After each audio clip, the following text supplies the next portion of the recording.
When people talk about Russia, Ukraine, I say there is no Russia-Ukraine war at all. There is no Russia-Ukraine conflict.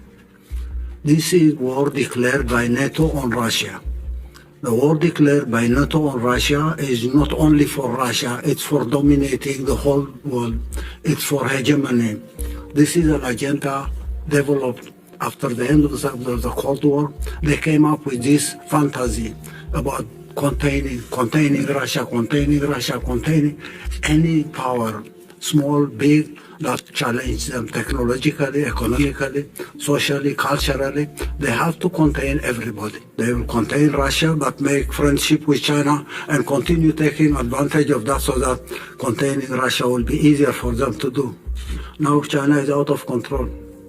Containing China from Taiwan, from India, from Japan, from South Korea, from Australia. How do they do it? How will they do it? That challenge is coming next. But first they need to deal with Russia. How are they going to deal with Russia and then next move to China? How can they deal with everybody? How do they contain us? We're being punished with their sanctions every time. We have to be punished because we're not bowing. We are not bound to their conditionalities. The Cold War, Russia was the hope for the people of the world when the Soviet Union was there.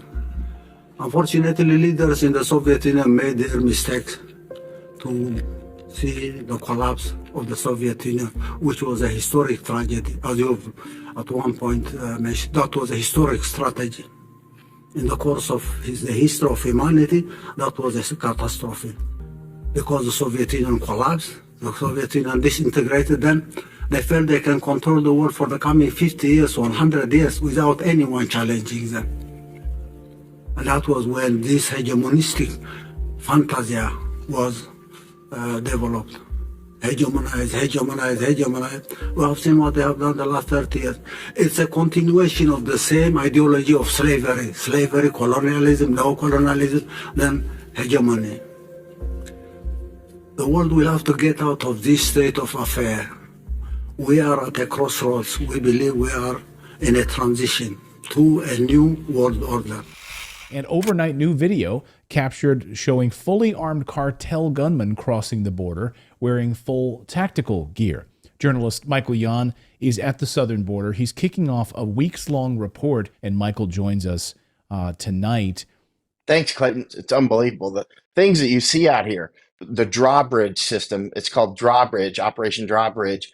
The state of Texas has about 10,000 cameras out. And so they have this giant monitoring center with massive amounts of monitors up where people just watch the monitors all over the border. And they're catching a lot more people armed. And this is happening quite a lot. We're being invaded by numerous ecosystems of people. One is the Chinese Communist Party. They're everywhere now. And I'm talking military-age males.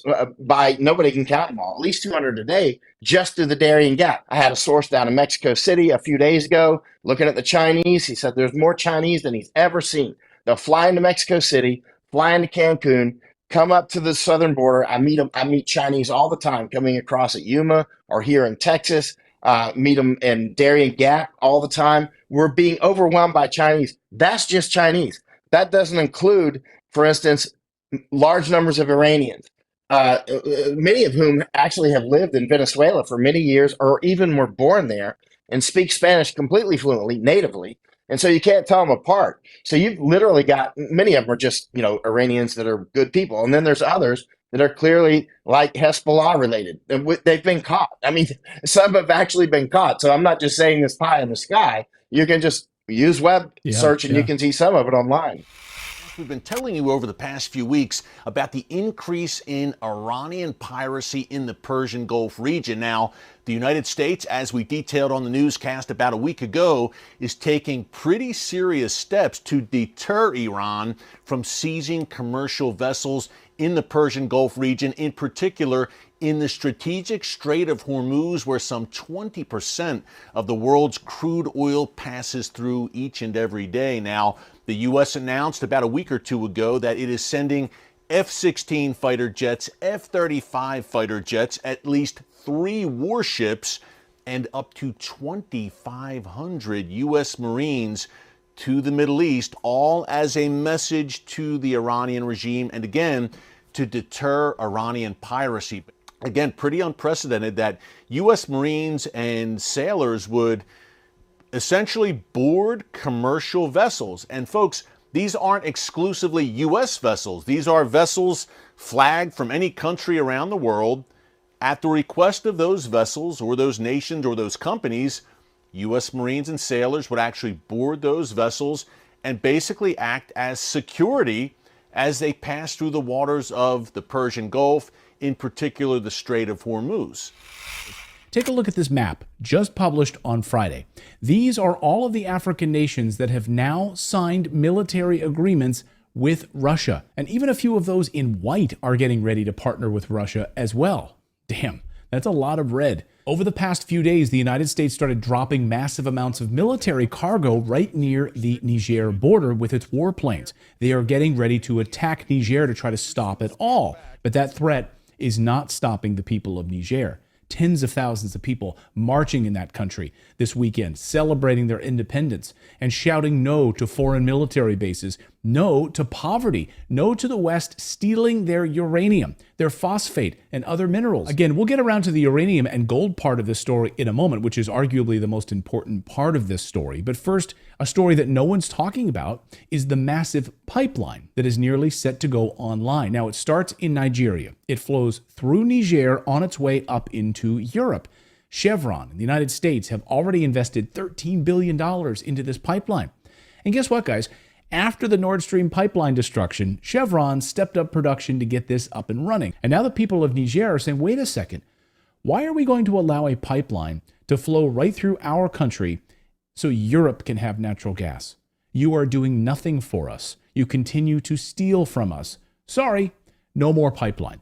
This is why Europe is terrified this morning. This was their salvation, this pipeline. And then add into it uranium and Europe's nuclear power. The United States gets over 50% of its uranium from Russia, despite all of the sanctions that the United States has placed against Russia. Why? The United States is so heavily dependent on Russia for uranium that Putin could literally flip a switch, literally destroy the American economy by turning off the lights. A major backup resource of uranium is Niger. The French, the United States, have been essentially stealing uranium from African countries for decades. And again, these countries are saying enough is enough. We are sovereign countries. Get out of here. Listen to Africa Bureau Chief Musa Ibrahim explain how the people of Africa want to gain back their wealth, their minerals, stop giving it away to America and Europe. What people want is to gain back their wealth, back their uranium, their gold, their iron, their phosphate, their oil, their gas. And this scares the West because this means the true democracy will take place in Africa when people actually own their own land and the wealth of Africa does not go untaxed, unsupervised from the mines in Niger to the banks of Paris and the financial sector in Britain. And he's right. Niger's coup isn't happening in a vacuum. This isn't a singular event. They're now pushing back against this neocolonialism in a larger multipolar world, saying this unipolar order that America has ruled for many, many years, seeking to keep your boot on the people of Africa, is not going to stand anymore. Africans are seeking to regain their national sovereignty.